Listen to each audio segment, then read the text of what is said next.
has been presented in the Smithsonian, in the National Portrait Gallery.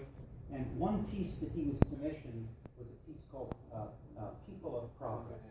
So this was, he was a student at Cooper Union, and he was commissioned by Cooper Union to make a modern-day version of another famous portrait, which you'll see in a minute, which is called Men of Progress. So that's 19th century. So you go from Men of Progress to People of Progress. That's progress. And these are all Americans, and they're featured with some of their innovations. So you can see that there's some familiar faces there. You can see Henry Ford's there with his Model T, and the Wright brothers are back there with the Wright Flyer, and so on. But it was interesting, and the list at the bottom here is all of them. But these are the ones that are from New Jersey. So we see that we see Thomas Edison in the image so that's of course Menlo Park and West Orange. We see Edwin Armstrong. That's over here. Here's Edwin Armstrong. That's a flattering picture of him. Yeah, he lost his hair early on, young. I think it was it had to do with radiation. We have John von Neumann right in the middle. Right? So John von Neumann, a mathematician, early developer of digital computers. We have Albert Einstein, his violin, of course, that he used to play violin about relativity. And in the back there is Charles Towns. Charles Towns, the inventor of laser. So these 5 individuals here, 5 of the 20, are all from New Jersey. Significant fraction. Here's this other portrait. This is in the National Portrait Gallery. It's Christian Chusula, in 1862, based on an engraving that was developed a little bit earlier. Again, this is a commissioned work. There are 19 famous Americans in this image. And some are maybe familiar to you. Well, here we have Samuel Morse here in the middle. I'm a particular fan of Joseph Henry, who's a professor here at Princeton. We have Peter Cooper. Samuel Colt is here with his Colt revolver. Elias Howe is here with his sewing machine, and so on. So these are a number of important people. And again, you can ask the ones that came from our local region. Well, on the back in the painting there, that's Benjamin Franklin. So the idea of the painting is that this is from the previous century looking at the next one. So Franklin was from the 18th century looking at these 19th century innovators. And it's, again, we have Morse in the middle here with telegraph. Alfred Vail is represented through his telegraph register. Alfred Vail was from Morristown, New Jersey. Joseph Henry was a professor here at Princeton. Peter Cooper, ironmaker, mayor of New York. He's right here looking over at the register, and Ben Franklin is there. And so again, I like to use these works of art. You'll see I'll also use postage stamps as a way to highlight individuals that are really significant. And the register here, so I don't know if you know about the story of the register, but the first, Morse's first telegraph was a printing telegraph, not a sounding telegraph. And this strip of paper here is one of many that they had at the Smithsonian. And the marks, the Morse code, were made to have a tape that goes through, and the tape is embossed. So when you activate an electromagnet and you drag the tape through, it makes a mark on there. So here's a dot dash, that's A. There's a dash, that's T. So this is what hath God wrought. And if you go to the Smithsonian in the back room, as I do with many of my students, I do this a couple of times a year, and there's a drawer at the Smithsonian. They have about 50 of these tapes. I think they were giving away souvenirs. They're signed by Morse. There was no ink, just embossed. Just embossed. So that's the Telegraph Register. And by the way, if you go to the National Portrait Gallery, they have one of these telegraph registers there. This particular one is at Cornell, because I don't know if you know the story of the telegraph. So one of Morse's partners, so Alfred Vail was a student that worked with Morse and helped him develop the telegraph as a partner. And so was Ezra Cornell. So this particular register is the one that's at Cornell. So when you think of Cornell, you have to think about telegraph. And also, Morse was somebody who didn't like to share credit. As a matter of fact, he contracted with his people that they worked for him. what Vail did is, I think it's in 19 places on this thing, he embossed the name Alpha Vail. It's all over. So he just made certain that it was clear that it was good. So the first grouping that I'm going to go through, this is going to be two groupings, is ideas, inventions, and industry. So the ideas are going to deal with new science. Inventions are these new objects, and industries are new ways of reaching the public. So the first three people, again, I'm being selective here. I'm going to focus in on Joseph Henry, who was a professor here. Let's see, many of you know, I think almost everybody here knows something about electricity. You know the unit of induction is Henry, named for Joseph Henry, who was here. And his early contribution, the most important contribution, was the strongest electromagnet. And he anticipated the applications of those electromagnets.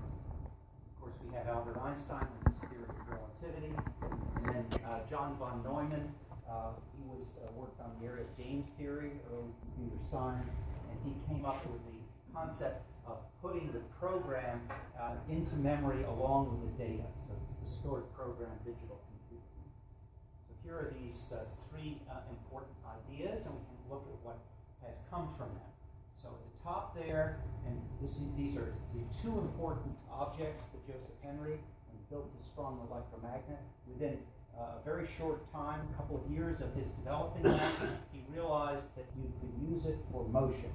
So he developed the first practical electric motor.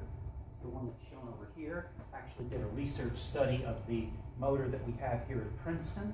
So this is converting electric power into motion, force and motion. And he also developed a telegraph, a sounding telegraph, where he had a bar magnet inside of a horseshoe electromagnet to ring a brass bell. So he did that a full year before Morse even got the concept of the telegraph. So Joseph Henry preceded this. That's how he signaled his wife, who was across campus, that he'd be late for dinner. That's exactly right.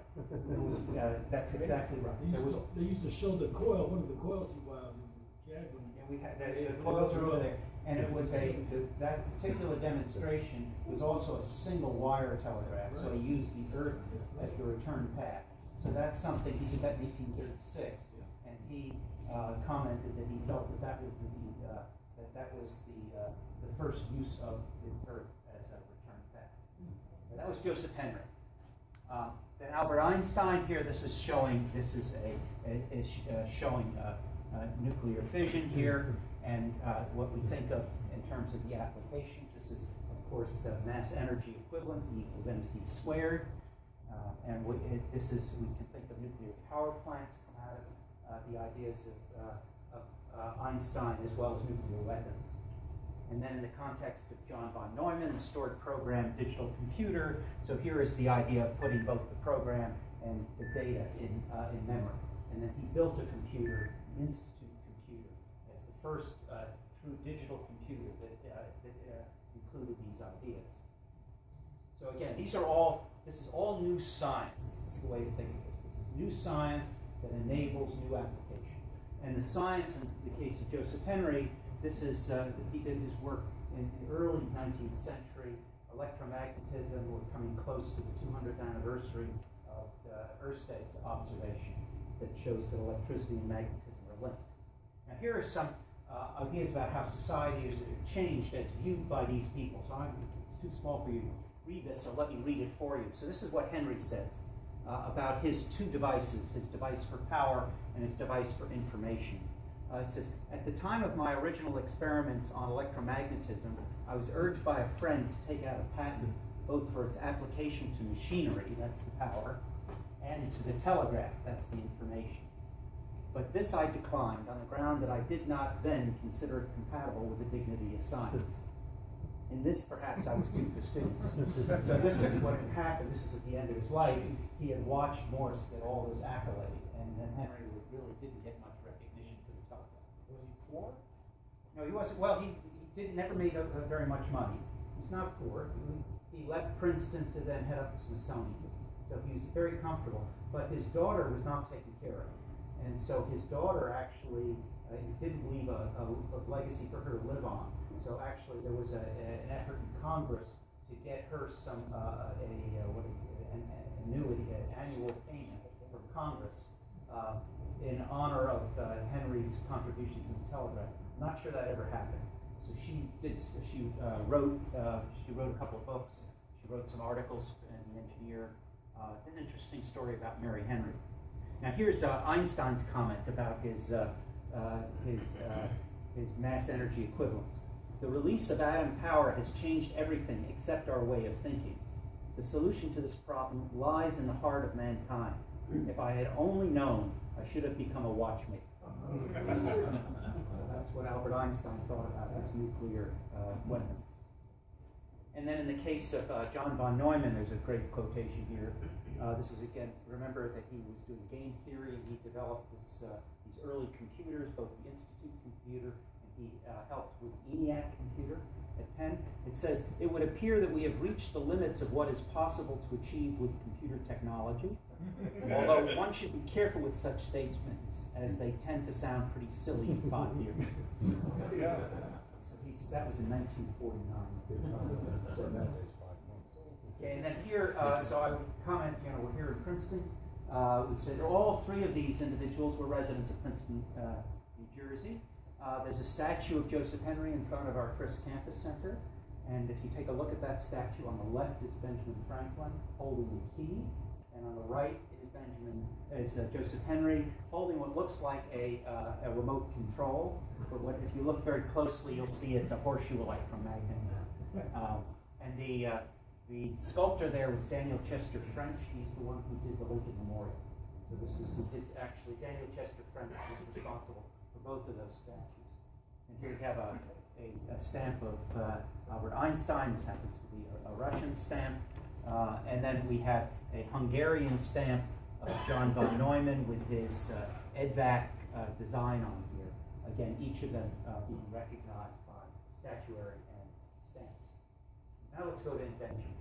Again, remember what I'm trying to do here is I'm trying to really hit the significance. So inventions.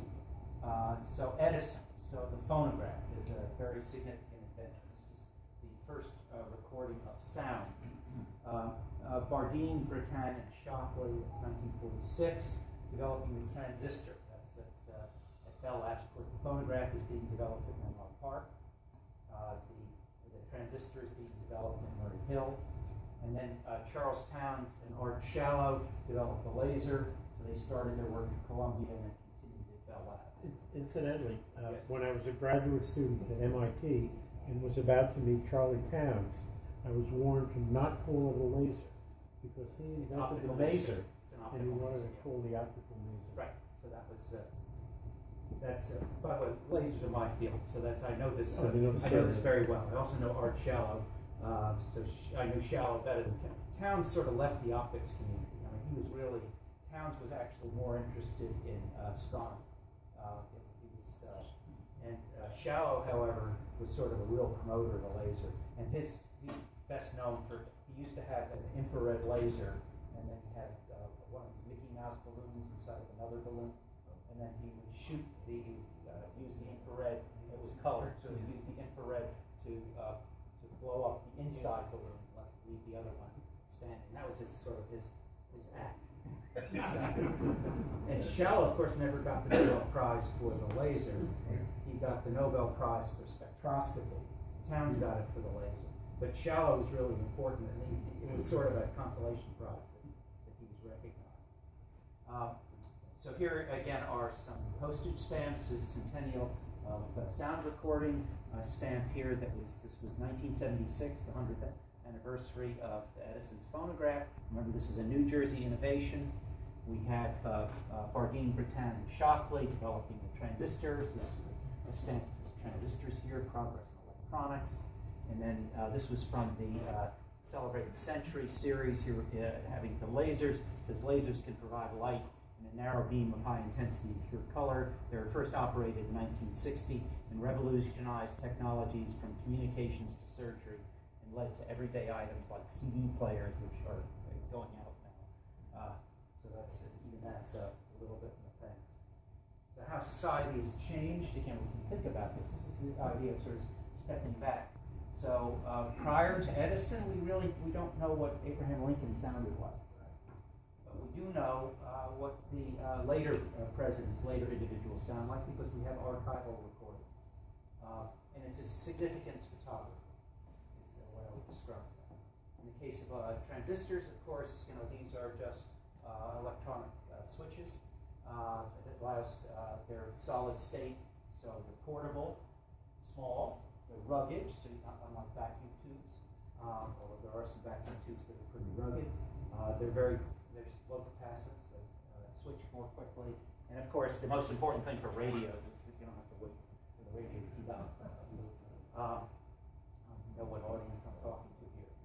And then in the case of the laser, of course, we have optical storage of digital data and also transmission of data. So, these are very significant events, again, all connected to New Jersey.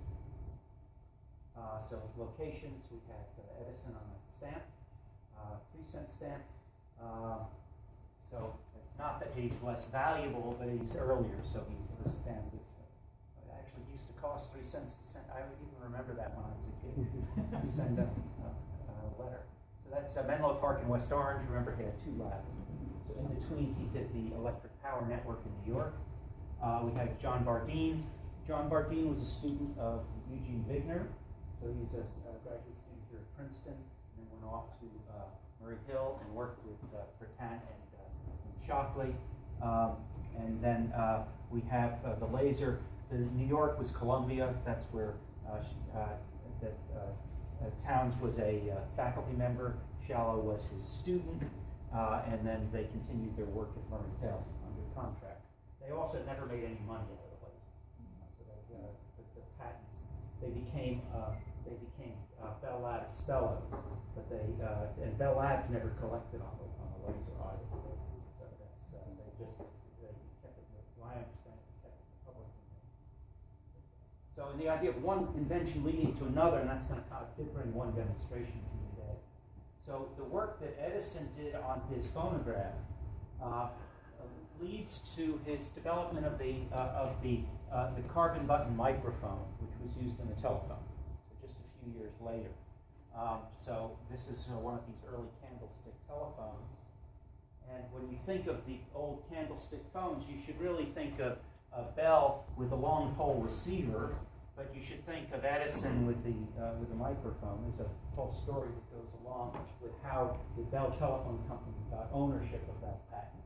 It had to do with the work of one of the people that worked for Bell Telephone Company, which was Theodore Newton Vail. So Vail was in a dispute with Western Union. Western Union had ownership of the Edison patent, and then to settle the dispute, because the Bell patent was dominant over other patents in telephone, they worked a deal back and forth where the Edison patent went to the Bell company. That was in 1877 that happened. So here is, so again, you can think of the telephone network here. So here we have a person speaking into a carbon button microphone, so this module changes the resistance. We have a battery that's driving current around, so you speak in here, it changes the resistance, and then you hear this in the long pole receiver at the other end. There are 2 long pole receivers, so when you speak, you hear yourself talk, and somebody else will hear you. And then there's another carbon button that allows you to talk in 2 directions. So, and then the concept here is that you have sound waves.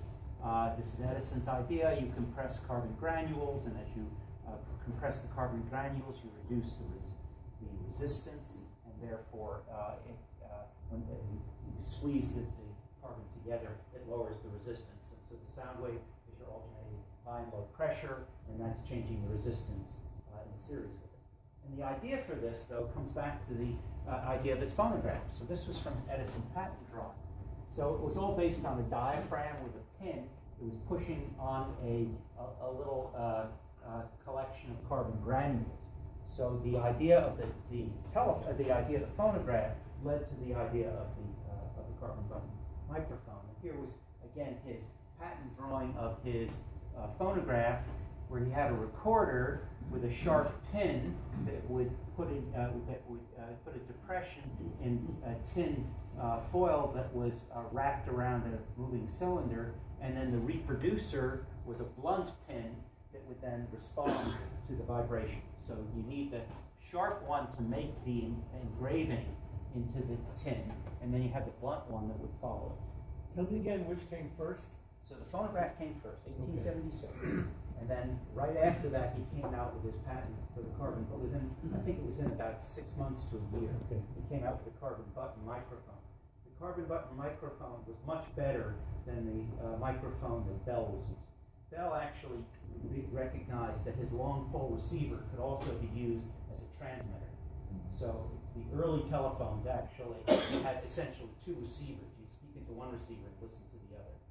And so this, what made the Bell company successful was the fact that they had this carbon granule microphone. I believe they were used until like the 1970s or something like that. The carbon button ones. Some of you are Bell labs, you know the history. What was Berliner's microphone? I know of Berliner's. I have to go back and look at it. But there were a number of different. Reese also had a telephone, REIS. There were a number of different microphones that were out there. But it's this one was the one that made the Bell Telephone Company successful. All of the carbon that Reston Electric used came from one specific mine. Was that right? That's interesting. So what I'm going to do is I have my little demonstration. Let's do the demonstration if you've never seen this. So I have I brought two Edison. By the way, tomorrow is Inventor's Day. I learned this. I'm giving a talk tomorrow at the Princeton Public Library to some kids. And I looked up why this is called Inventor's Day. And after 5 minutes Googling this, it said, oh, it's Thomas Edison's birthday. Okay, so tomorrow is Thomas Edison's birthday. So I realized I ought to do something having to do with Edison.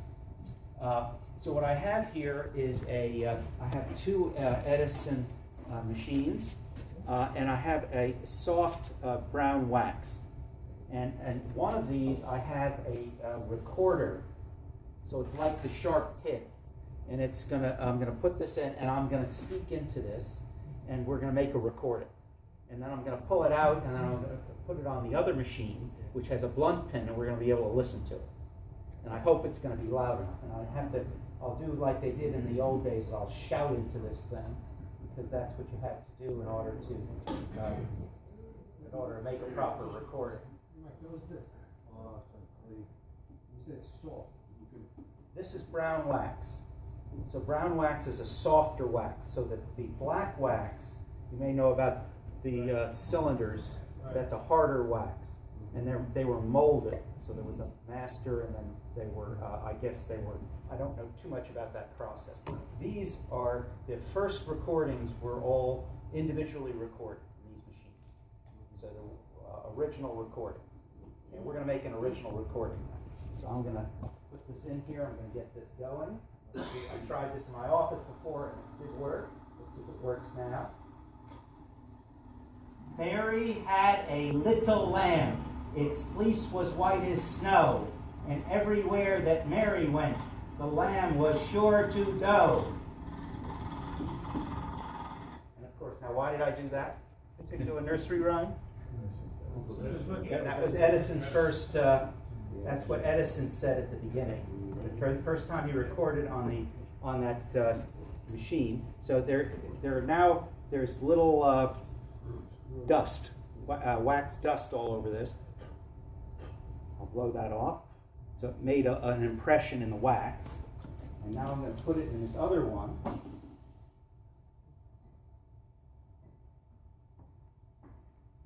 don't have a microphone with me. I wish I did a microphone. I hope this is going to be loud enough, but we'll see.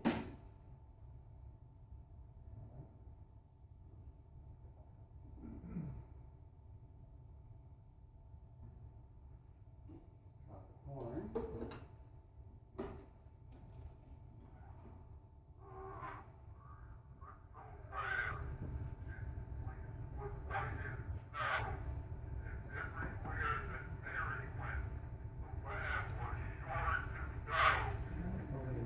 Okay, you hear that?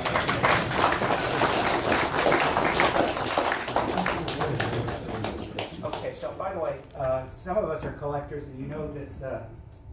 That's always a lot of fun to do that. You know, there's this nipper listening to his master's voice. Now, if you think about that, you usually see that in the context of a Victor machine, right? And you say, now, why is his master's voice on a record, right? Because those Victor machines you couldn't record on.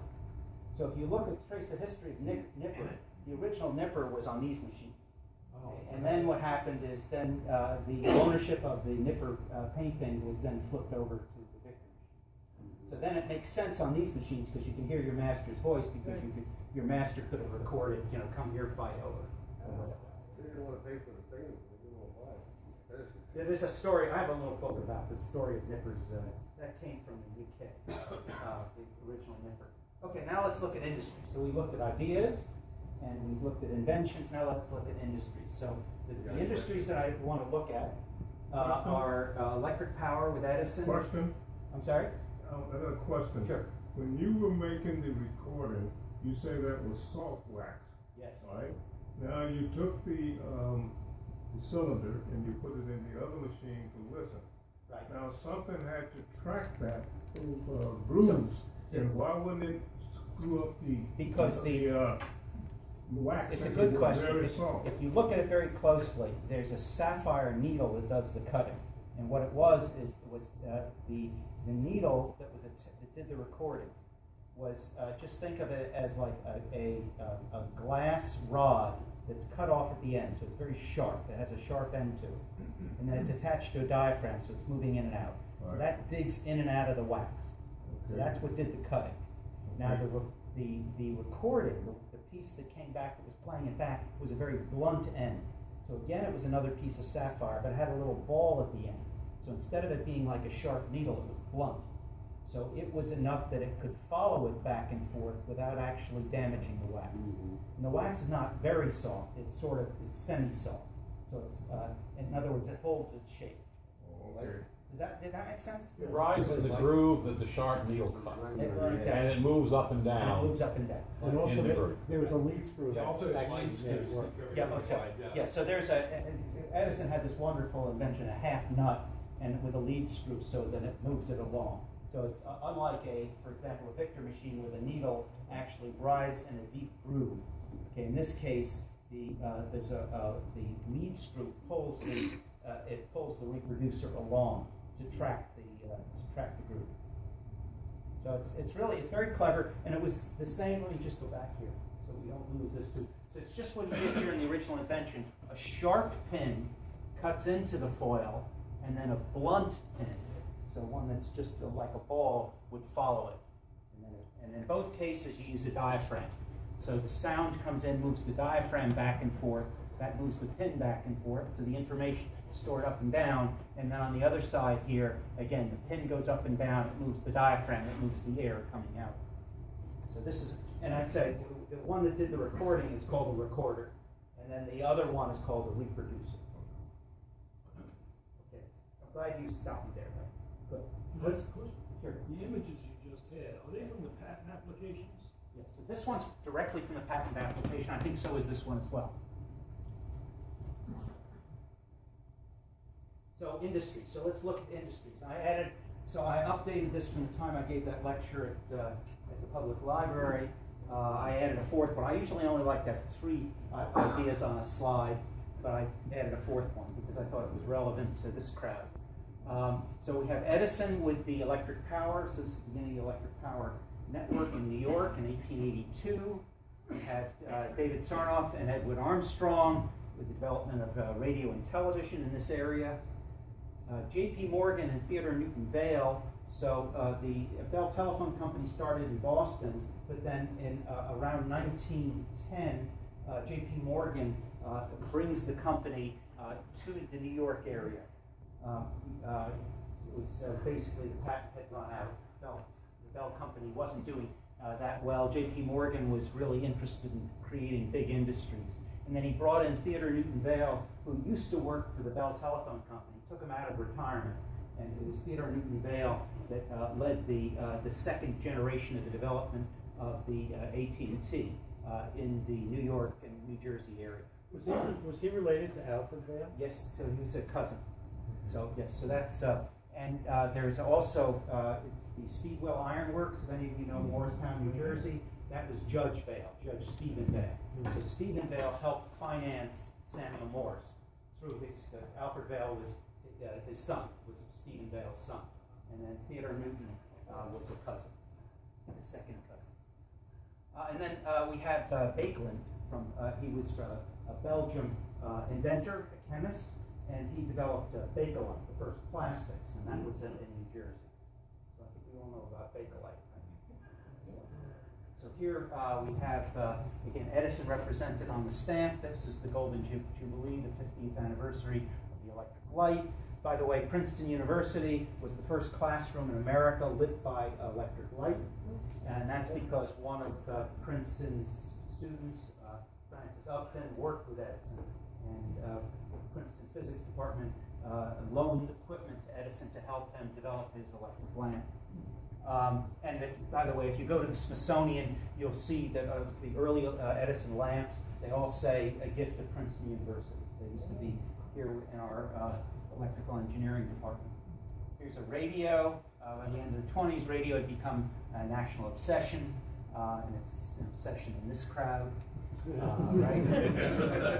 Families crowded around their sets to listen to newscasts, comedy, and children's shows, variety hours, and presidential speeches. Okay, and then here we have Baekeland represented on a Belgium stamp. It's the first plastic. Where did Baekeland do his work? Perth Amboy. I think that's on the next slide. Oh. So it was the General Bakelite Company was in Perth Amboy. So here's, again, representing these industries. So you think of Bakelite, plastics, and you think of the electric motors for household appliances.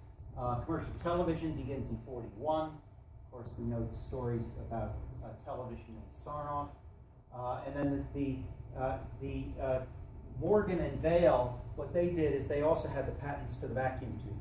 So they had a vacuum tube amplifier. In order to go cross country with a telephone, you needed an amplifier.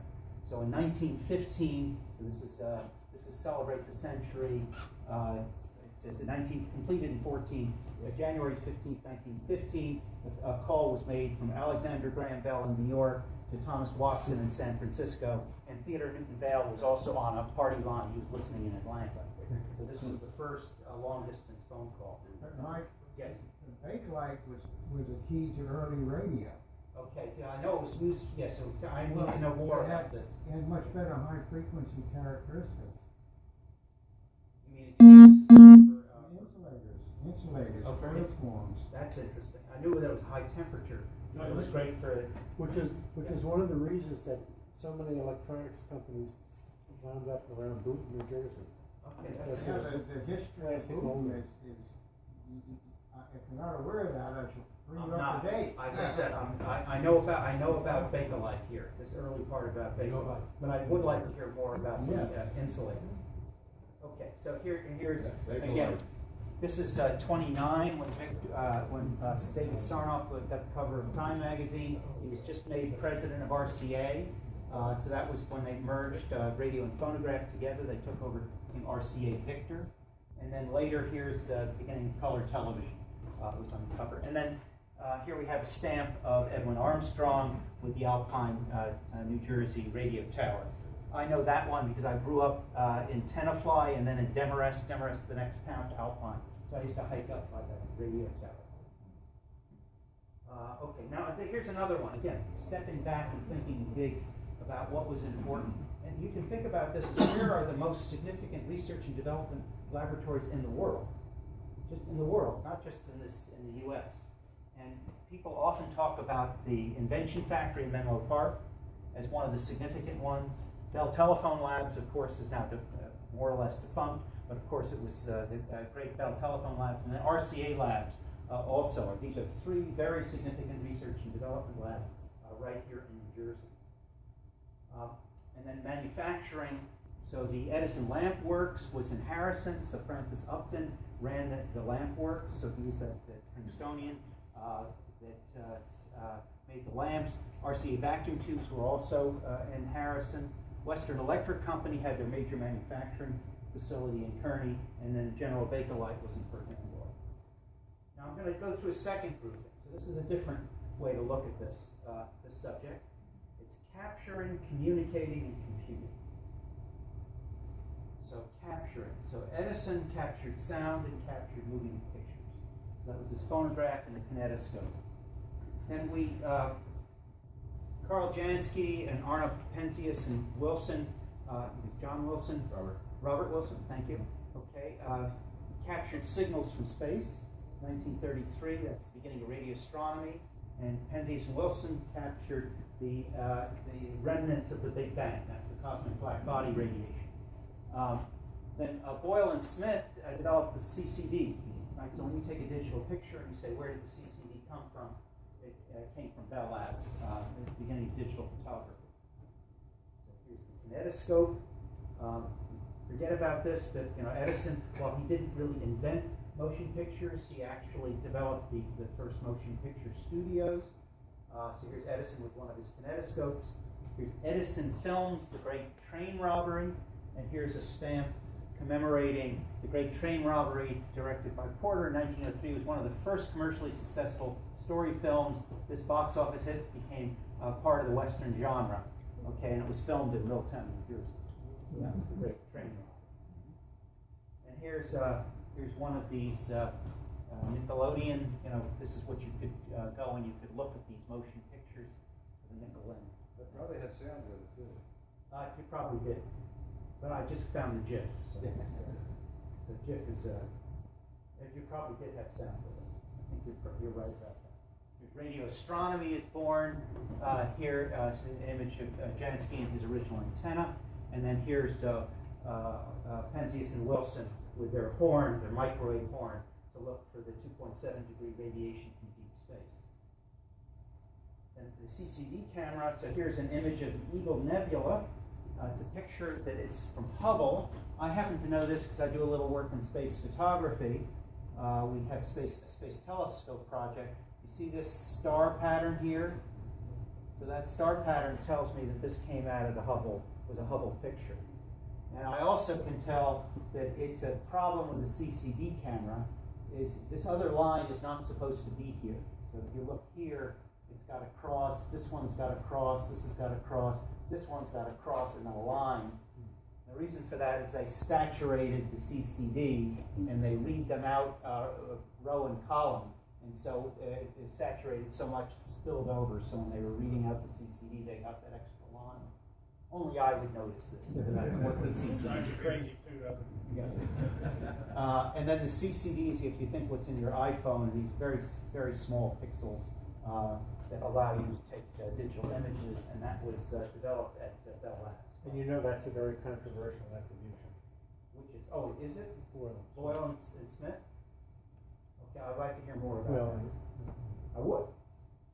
As I said, I like to be accurate here. And that's, some of this is actually from Bell Labs literature there's a history of Bell Labs that I picked up on this material from. Now, in communication, so telegraph and telephone with Bell, radio and TV, RCA, and again satellites with RCA and Bell. And J.R. Pierce was the developer of Telstar. He was a Bell Telephone Labs. Tyros, RCA Labs. That was the first weather satellite.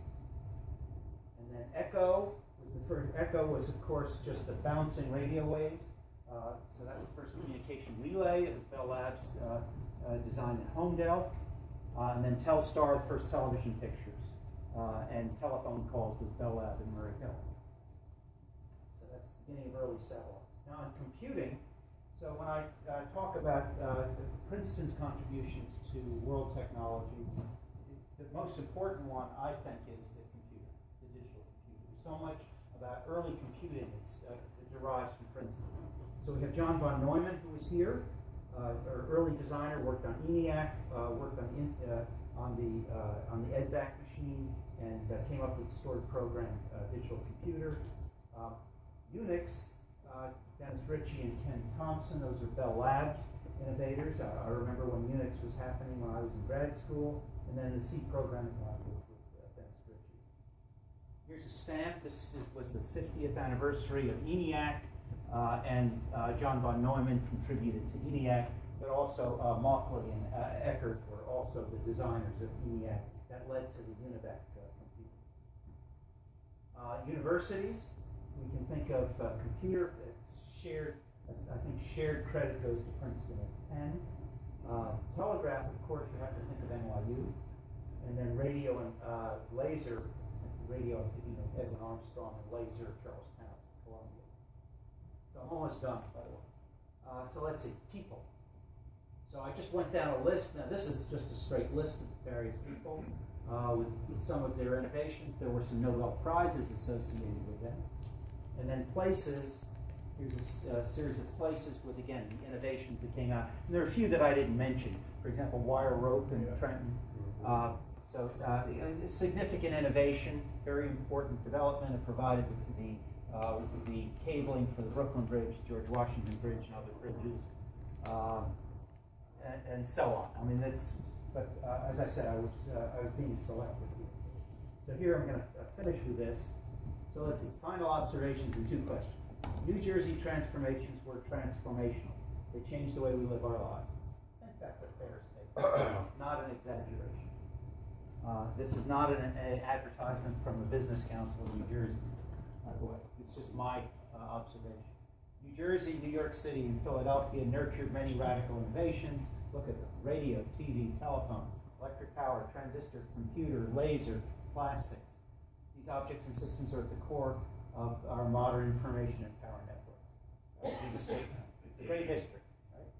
So here's 2 questions, and this is what I'm going to open up to the group here. The first one is, why New Jersey? So what was it about New Jersey that caused this development? That's a good question. And then the second one, which I think is even more significant, is why, if you look at and you ask the question, where are the centers of all of these things? You know, like the center of movies, the center of the transistor, where transistors are made, or where lasers are made, or where computers are. It's not New Jersey. So this is all early stage development that happened in New Jersey, and we didn't hang on to a whole lot of it. So thank you for your attention. I will answer these 2 questions. Yes. New Jersey is an easy place to dump junk. Okay, that's actually not a bad. There's a lot of dumps. There are. Well, that's true. Yes. Transportation links? So I think that's a big one. So in terms of why New Jersey happened, so it's both finance and transportation, right? We've got a great border, right? And then finance, we have the financial centers of New York, and then before that, in the 19th century, Philadelphia was the dominant city. So we're well situated between the two. Immigration ports, people coming through, that's constant. Right. Okay. New Jersey happens to be next to New York City. Yes.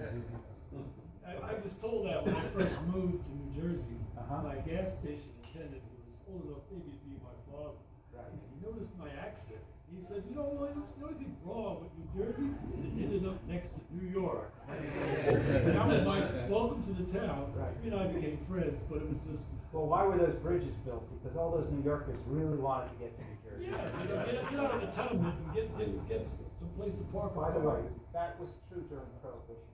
Because that's where all the cars were, all the good players were in New Jersey. Yes. For Edison, it was cheaper property. He went Menlo Park to New York, and then West Orange. He got a deal. It was in Newark. Yeah, he started in Newark, right? Yeah, Menlo Park. And then Menlo Park, right? But then he also had good transportation, the rail line through our Okay, yes. Question, you mentioned that Princeton had also was into computers, right? The EMAS. Where did IBM fit in? Oh, so IBM's later. So, but In other words, but they I took didn't go through the whole history of information computing. from, Yeah, the Princeton, and that's where they created the personal computers. So the personal computer's a later story. So this is the first computer. So first off, Alan Turing. You may have heard of Turing machines. Alan Turing actually did his work in the UK, in Cambridge. He was a graduate student here with Alonzo Church.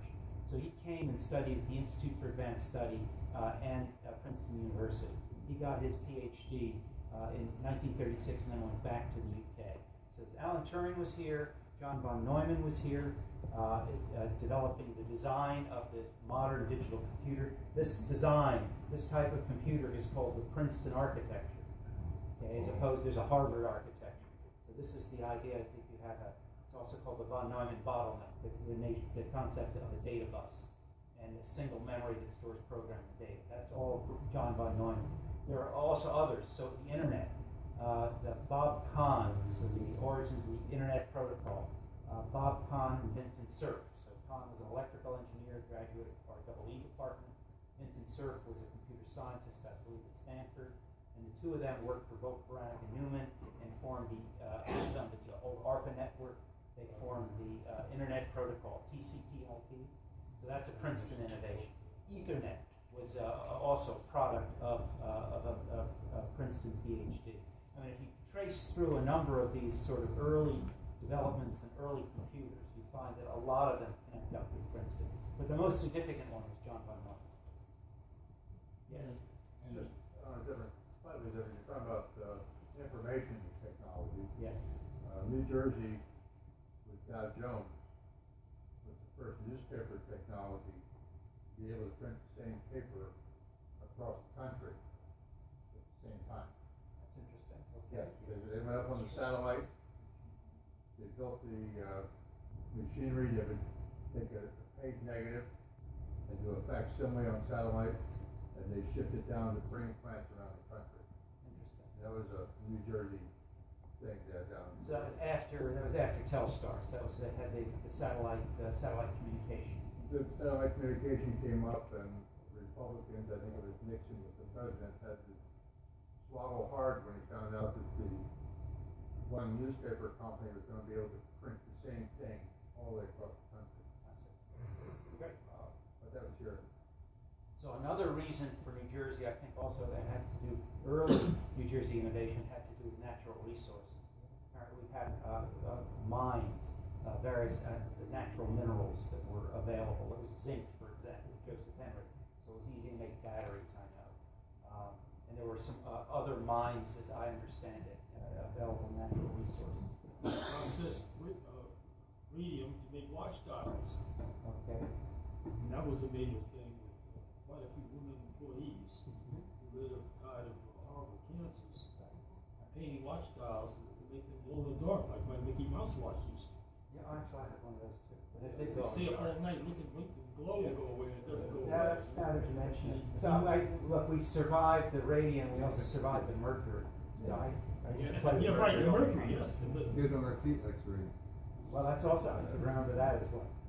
So in any case, so this issue about why New Jersey, why not New Jersey, so but there is, I don't know whether it's the tax structure, the weather, and all these things wind up in California right now, right? So that's, I don't have a great answer to this, but I do know that Bell didn't help. So Bell did not encourage its workers to go and commercialize the innovation. So, for example, Shockley left Bell to set up a company where he grew up in Palo Alto, the Shockley transistor company. Same thing was true with the laser. They invented the laser, they used it for their own business, but they really didn't encourage their people to commercialize it. Now, a number of you, I think, Harry, you worked with Bell, right? And Jules and. Yeah. So you probably know this firsthand better than I do.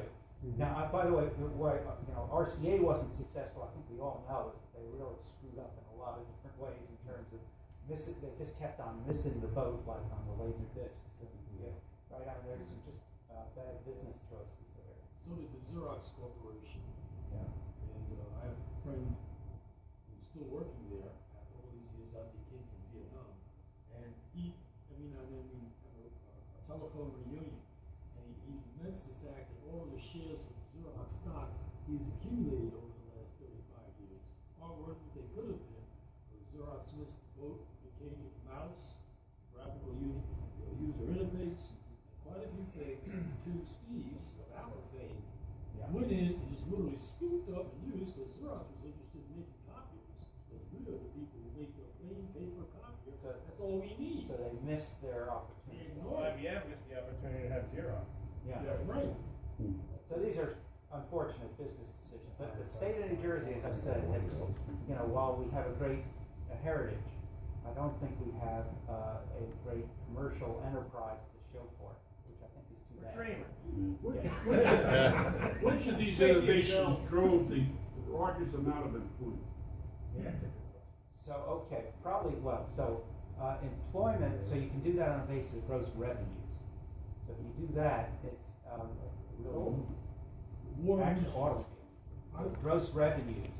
So the reason the 20th century is considered to be the American century is that through most of the 20th century, the top of the industries with the largest gross revenues, not profits, gross revenues was automobile. But a lot of that was driven by war industries, even going back to the Great War, where we were invested all over the planet, especially. But the question is about employment. So there are some companies like computers. I know I looked at this at sort of the end of the millennium. The computer with the highest profitability was the computer industry. So that had to do with profit, return on investment. That didn't translate into employment. It doesn't translate into employment. So employment, I think gross revenues, because what you're talking about, automobile industry had all these other, I think we know components, right? If a capacitor was used in an automobile, and you looked at the prices, I remember looking at this when I was a kid. You go through the Lafayette catalog, $1, $1, 5 cents. Okay, why is that 5 cents? Oh, it's being used by the automobile industry. So it was mass produced, and you get it for very little money. So I think gross revenues probably would be my guess as the largest employer. I can recall my father telling me something interesting about Jimmy Carter. One of the few things he really didn't like about the guy. The fact is, he wasn't going to cut General Motors, Ford, or the big three a 10% or 15% business tax write-off if they went and put solar panels on all of their manufacturing facilities. He said that alone would make the cost of a solar panel drop to a rock. And so while everybody was beginning to talk, and the president was talking renewable, they should get the big boys involved and let them deal with the economies of mass reduction. Just imagine these flat roofs, which used to be bomber plants. Even at InfoAge, you've got buildings, one-story buildings with roofs all looking south. Not a solar collector on them either for water or electricity. Now the yards above the ground, you have to pay taxes on that. It's just a matter of putting up the panels. His idea was that's what Carter should have done, and he just didn't think that far into it. And everybody ignored it, and then they ripped the panels that he put on the White House. And ripped them off because, this is never going to work. And here we are still looking on the verge of that aspect of it. Maybe we'll save 5, 6, 7% to lower our carbon footprint, by a small percentage point. It's not like we're going to 100% everything's going to be dandy. Right. Okay, 2 more comments. Yes. You can outline several paradigm shifts that change society the way they are. Where do you perceive future paradigm shifts in our economy coming So up? I'm pretty good looking backwards. Because I can tell you I know the answer. Going forward, it's tougher for me. What I would say is, there's great concern about loss of manufacturing. But you look at what's hot today. What's hot today is a lot of these software systems, Facebook and Twitter. A lot of these innovations that are coming out in the information area are coming from it's American innovation. Frankly, I don't quite understand how you make money off the internet, but people are managing to do this. So if in answer to your question, looking forward, I would say one part of it has to do with further applications of networking. Big topic right now is deep learning. This is the big thing, machine learning. So computers that will basically understand images and they can carry on a conversation on a telephone. But with the pieces that are missing, and again, in the perspective of my course, is we haven't talked about transportation. We haven't talked about power. And so there are, I think, great opportunities in those areas, in transportation and power. And it's not clear where that's going. But I'd say that everything today seems to be information. Right? and it's clearly a big industry for us, and it's very important. But I think that there are going to be other elements, other of those engineering disciplines that are going to be important going forward. Now, Mike, You pose the question, why don't we have all these industries in New Jersey now? I think it's because rarely is the first innovator the one who capitalizes on something. So that there is some truth to what you say, although one of the things that I've noticed in the course, which is interesting, is that it's not just invention, it's actually entrepreneurs.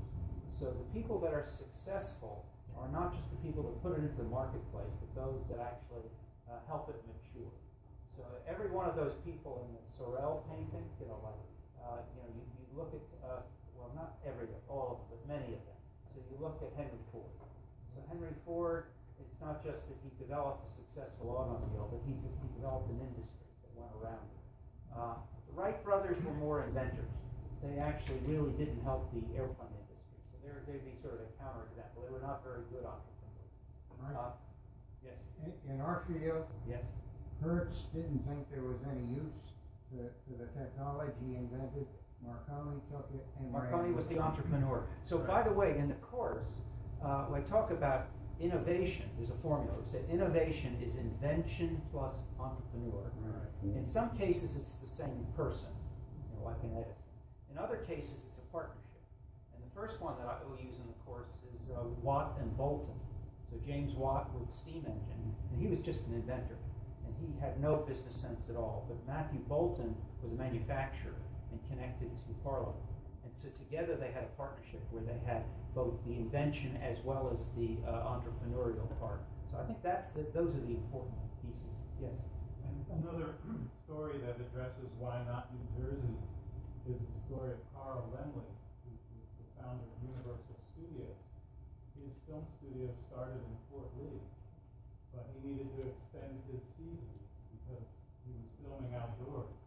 So he went to California and discovered a little town called Hollywood, and that's how Hollywood became. Interesting. Laemmle. L-E. Carl Laemmle. And to follow up on that, Okay. apparently one of our major exports today from the United States are movies. Do you think about who produces the movies? It's the United States. India, Bollywood, in terms of numbers, but it's China too. But that what you say is very interesting about that. So it was the weather. The other thing that helped move the movie industry out of New Jersey to Hollywood, both the New Jersey Motion Picture and Film Commission and the people at the Edison site say, it's a apocryphal story, but Edison had his hand in everybody's pocket. And they said, well, we're going to get as far away from Edison as we possibly could so we don't have to pay Edison anymore. Now, so Edison was not a very good businessman. By the way, I should mention J.P. Morgan. So J.P. Morgan, he pops up in my course in about 5 different industries. So, and he himself was actually not that rich, but he kept on building these giant industries, and he hated competition. So he played a role in the formation of AT&T. So he also Carnegie Steel. Let's see. Also the electric industry. General Electric. He was with Edison. He merged with was Elihu Thomson. Thomson in Houston and Edison. He was investing in both of them and pulled Edison away from it. Let's see. Oil was separate. Let's see. Railroads. He was played a very significant role in the railroads, the New York Central Railroad. Let's see. Electricity. Those are 4 industries. I think there's another one. But I mentioned steel. I think those are the major ones. But here it is. You have somebody who is very entrepreneurial, and somebody who is really loved technology. So Morgan was really noted. I think so. There's a role of finance that plays into it, and that's again New York. A huge risk taker with a lot of money, which is unusual. Yes. So he was America's banker, right? So when he died, we had to have the Federal Reserve because Morgan kept on failing in that country. This is we could probably keep on going, but maybe this is a good time to stop. One last. Where would the radio club be without the knowledge or Bakelite knobs? Where would it be? Okay, well, except that in response to the question about where things are going, we have 3D printers now. Let's see, was it Neville? Can New Jersey claim that? Was it Neville, you brought in the 3D printer, is that right? Okay, so Neville showed us that you could actually make radio knobs, and you can just print them, so, this is sort of the future. And by the way, I have a 3D scanner, and what I did is, since my favorite show is Star Trek, and they had replicators, so I 3D scanned a bolt, and then I printed the bolt, and I took the metal nut and threaded it on the bolt, and it worked out just fine. So that's the future. Right. There you go. Okay. Hey, thanks for all for your attention.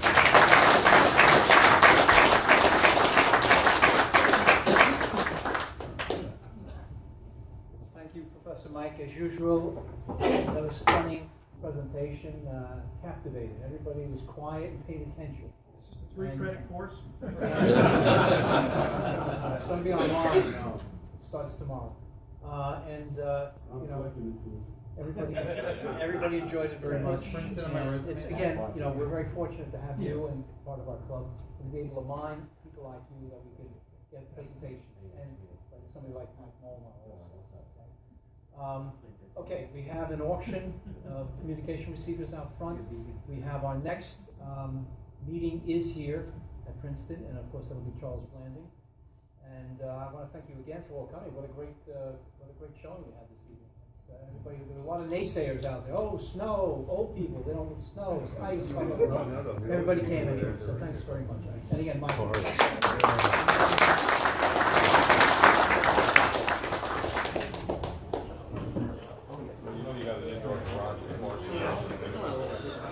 Once I retired, you got all day to clean the driveway. It was done by 2:30 yesterday afternoon. That's old news. Yeah. So tell me about that was the story in Edison. Sure. Yeah, it was. Yeah, but it's hard that's why they wanted to